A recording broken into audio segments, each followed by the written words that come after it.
2024 में होने वाले लोकसभा चुनाव के लिए राजस्थान की 25 में से 15 सीटों पर बीजेपी के उम्मीदवार तय हो चुके हैं, जिनमें अगर सबसे पहले बात करें चित्तौड़गढ़ लोकसभा क्षेत्र की, तो यहां से सीपी जोशी का नाम सामने आ रहा है। सीपी जोशी वर्तमान में चित्तौड़गढ़ से ही सांसद हैं और राजस्थान बीजेपी के प्रदेश अध्यक्ष भी हैं। ऐसे में इनका चित्तौड़गढ़ से बीजेपी के टिकट पर चुनाव लड़ना लगभग तय है। इसके बाद अगर बात करें जयपुर ग्रामीण लोकसभा क्षेत्र की, तो यहां से राजेंद्र राठौड़ और हेम सिंह भडाना दो नाम सामने आ रहे हैं। राजेंद्र राठौड़ तारानगर से और हेम सिंह भडाना थानागाजी से 2023 के विधानसभा चुनाव हार चुके हैं, लेकिन दोनों में से किसी एक का जयपुर ग्रामीण से बीजेपी के टिकट पर लोकसभा चुनाव लड़ना लगभग तय है।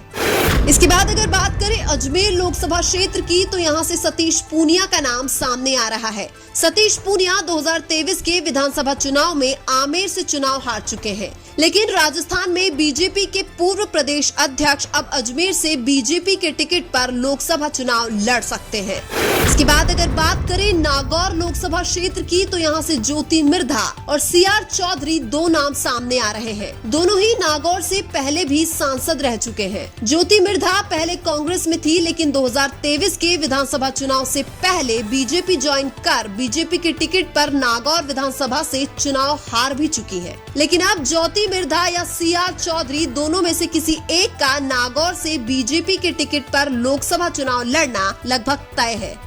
इसके बाद अगर बात करें चूरू लोकसभा क्षेत्र की, तो यहाँ से राहुल कसवा और राजेंद्र राठौड़ दो नाम सामने आ रहे हैं। राहुल कसवा वर्तमान में चूरू से ही सांसद है, जबकि राजेंद्र राठौड़ विधानसभा चुनाव हार चुके हैं।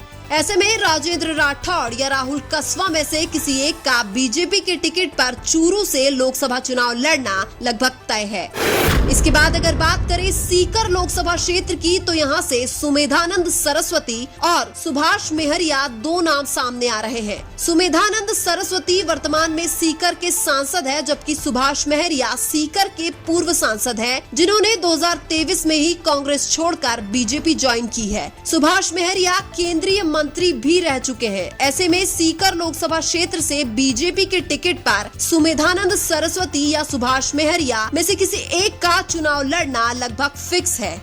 इसके बाद अगर बात करें अलवर लोकसभा क्षेत्र की, तो यहाँ से बाबा बालकनाथ का नाम सामने आ रहा है। बालकनाथ 2023 के विधानसभा चुनाव में तिजारा से विधायक बन चुके हैं। हालांकि बालकनाथ को राजस्थान सरकार में कोई भी मंत्री पद नहीं दिया गया है, इसलिए यह माना जा रहा है कि दोबारा 2024 में बाबा बालकनाथ अलवर से बीजेपी के टिकट पर लोकसभा चुनाव लड़ सकते हैं।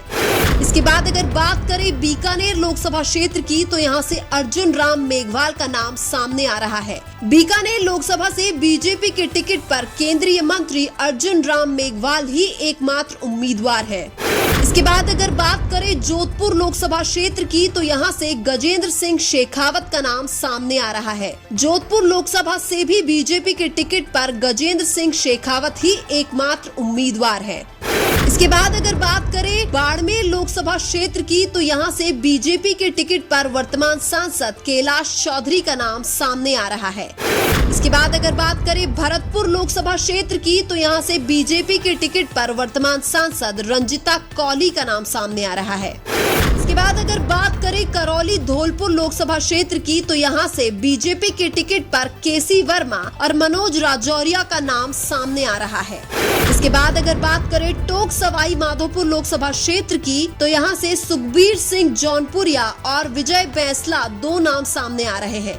सुखबीर सिंह जौनपुरिया वर्तमान में सांसद हैं, जबकि विजय बैंसला स्वर्गीय कर्नल किरोड़ी सिंह बैंसला के पुत्र हैं। ऐसे में बीजेपी के टिकट पर टोक सवाई माधोपुर से इन दोनों में से किसी एक का चुनाव लड़ना लगभग तय है।